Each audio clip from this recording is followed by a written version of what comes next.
6:15. This is the Sri Lanka Broadcasting Corporation. The news edited by Catherine Pereira and read by Lavani Vijayatunga. First, we take a look at the headlines. The president points out that he hopes to develop the economy of the country based on agricultural sector. Gama Samanga Pilisandarak program was held at Thanamalwila area.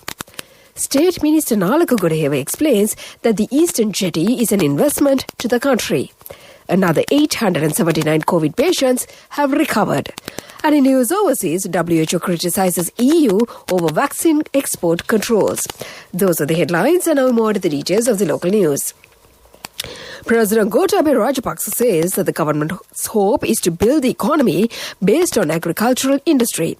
Saubhagya Dakma program has been prepared on the base of developing agricultural sector in the country. The objective of this move is to enhance the benefits for farmer communities. Participating in the Gamasamanga Pilip Sandarak held at Kukulkatuwava, Alutwava Thanamalwila in the Monragala district, he said that measures will be taken to minimize the import of agricultural goods. The residents appreciated the presence of the state leader to their village to provide solutions to their problems. The problems faced by the people have been submitted directly to the president. He advised the relevant authorities to provide speedy solutions for them. State Minister Nalaka Gudeheva says that the government has no intention to sell the Eastern Jetty of the Ports Authority. Only opportunities have been given for foreign investors to develop the eastern terminal of the Colombo port.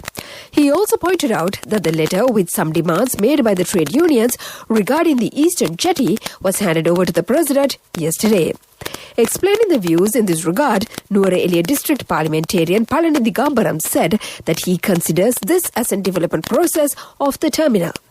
Venerable L. Gunawansathera said that the government and the port's administration should work together to provide a written document on the response and the action for the program carried out by the trade unions.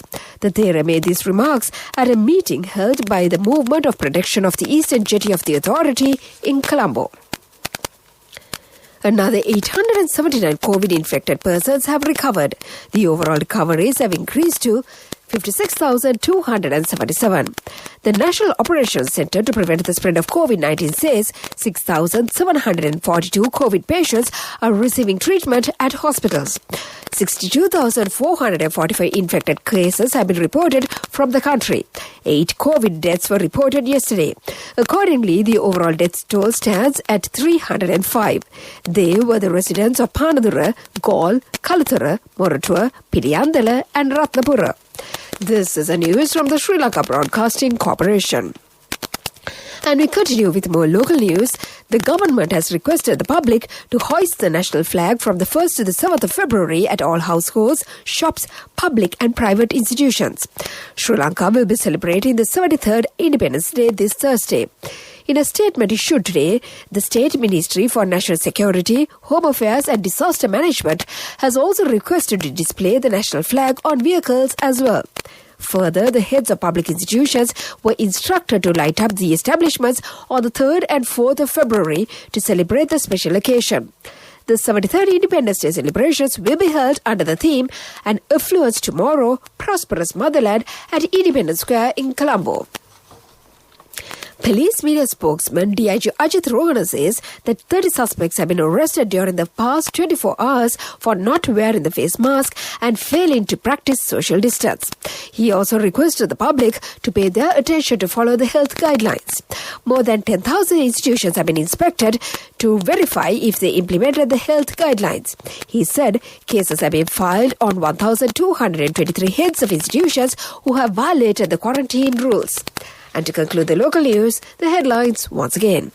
The president points out that he hopes to develop the economy of the country based on agricultural sector. Gama Samagapili Sandarak program was held at Thanamalwila area. State Minister Nalaka Gudeheva explains that the Eastern Jetty is an investment to the country. Another 879 COVID patients have recovered. And that was the local news. A mother knows the pain of each member of the family. Siddhalepa, the trusted relief for aches and pains. An effective therapy for relief from cold, sneezing, flu, headaches, swelling due to toothaches, rheumatic, discomforts, and muscular aches and pains. Siddhalepa, the Vidya Mahatmya in every home. The main news story is brought to you by Siddhalepa Vedamahatmya. The main news story for this evening: travel restrictions have been imposed to the Bulugha-Deniya, Samagigama and Adurvava villages in the Kagala Health Medical Officers area. PHI in the area, Bandara Attanayaka, said that this decision has been taken with identifying several COVID cases in the area.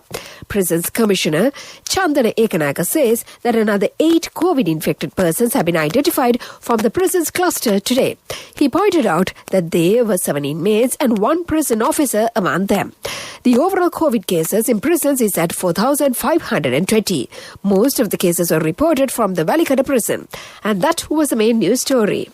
The main news story was brought to you by Siddhalepa Vedamahatmya.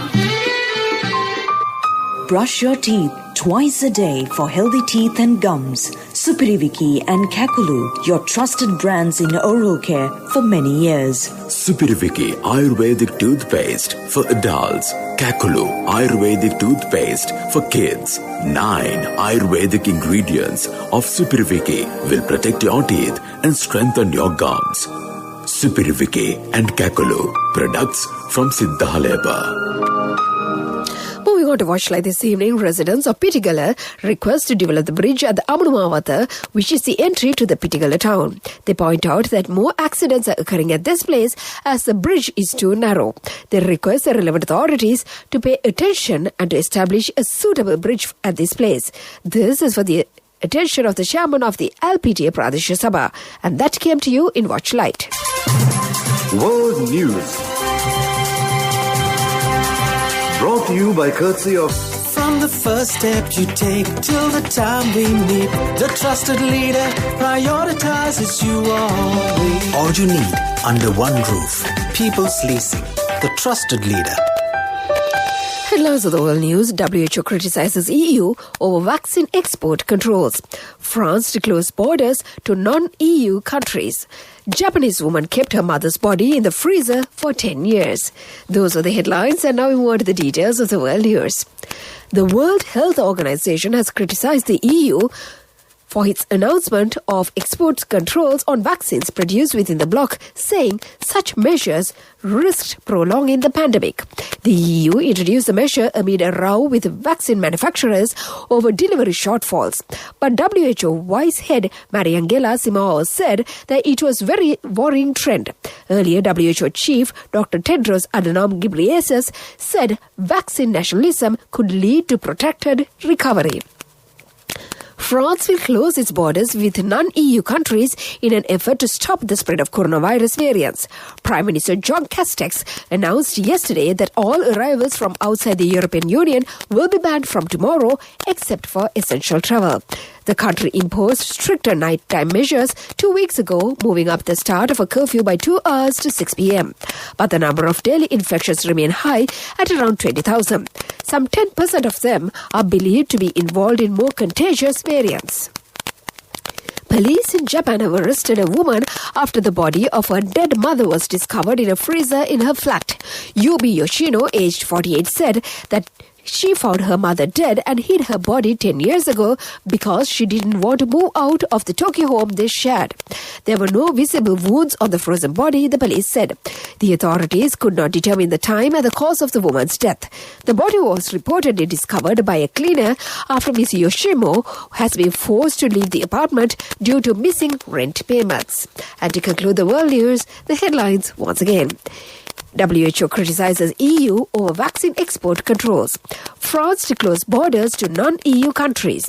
Japanese woman kept her mother's body in freezer for 10 years. And that was the world news. World News. Brought to you by courtesy of... From the first step you take till the time we meet, the trusted leader prioritizes you always. All you need under one roof. People's Leasing, the trusted leader. In In development news, Minister of Industries Vimal Veeravansa affirms that the approval has been granted for the Cabinet Memorandum for the construction of a green industrial estate on more than 100 acres of government land in Kaludiyavava, Katunayaka. Minister of Industries is spending more than 2 billion rupees to develop the said land in an environmental friendly manner with access to water, electricity and road facilities, and it will be offered to investors who have requested to initiate industries in the Western Province. With that, we move on to sports news. Sports Minister Nama Rajapaksa says that 3 sports training centres with modern technology will be set up in order to provide high-standard training for sportsmen and women in the country. The relevant places have already been selected for this. Meanwhile, the register of the new officers named for the Cricket Committee has been approved by the Minister. That was the sports news. Business news coming up. Contributory deposit of 1,000 rupees from NSB when your child enters grade 1. Open a Hapan Children's Service account for your kid today. Higher interest. Conditions apply. Business News. Sponsored by National Savings Bank. The safest place for your money. Business News, District Manager of the Paddy Marketing Board, TMK Tennakon, says that all arrangements are ready to purchase the paddy harvest from the Anuradhapura district. He told the SRBC that around 37,000 metric tons of paddy is to be purchased. He said 60,000 metric tons of paddy could be stored at the district storages. That was the business news, and economic news follows. Business News. Sponsored by National Savings Bank. The safest place for your money. Contributory deposit of 1,000 rupees from NSB when your child enters grade 1. Open a Hapan Children's Service account for your kid today. Higher interest. Conditions apply. Economic News. Courtesy of... Hello, Puta. Did you land already? We're in transit and our flight got delayed. How is Shani? Poor thing with her pregnancy. Calm down, everything is sorted. Why, I have my LOLC World Card with me. We are at the VIP lounge. LOLC Finance Credit Cards. Fuel the goodness in you. And in economic news, the Central Bank will issue treasury bills worth over 40 billion rupees. The relevant auction will be held on the 2nd of next month. Biddings are being called from the primary dealers on government securities. The Central Bank also said that payment should be made on the 5th of next month. The public can purchase the treasury bills from the primary dealers or licensed commercial banks. That was economic news and the weather report to conclude. Congratulations on your promotion. It will be our treat, huh? How about today? Oh no, I was just joking. It's fine. I have my LOLC credit card with me. Let's go out today. Introducing LOLC Finance Credit Cards. Fuel the goodness in you. And finally, the weather report. The Met Department says showers will occur at times in the northern, north central, eastern and Nuwa provinces and in the Mathale and Noora Elia districts. Fairly heavy falls, about 75 millimeters, can be expected at some places in the eastern province and in the Polonnaruwa, Mathale and Mullaitivu districts. Showers or thunder showers will occur at several places in the western and Sabaragamuwa provinces and in the Galle, Mathura and Kandy districts after 2 p.m. Fairly heavy falls, about 50 millimeters, can be expected at some places. Misty condition can be expected in the western, central, Sabaragamuwa and southern provinces during the morning hours. And before we conclude this bulletin of news, let's get back to the headlines once again. The President points out that he hopes to develop the economy of the country based on the agricultural sector. Gama Samagapili Sandarak program was held at Thanamalvila area. State Minister Nalaka Godeheva explains that the Eastern Jetty is an investment to the country. Another 879 COVID patients have recovered. WHO criticizes EU over vaccine export controls.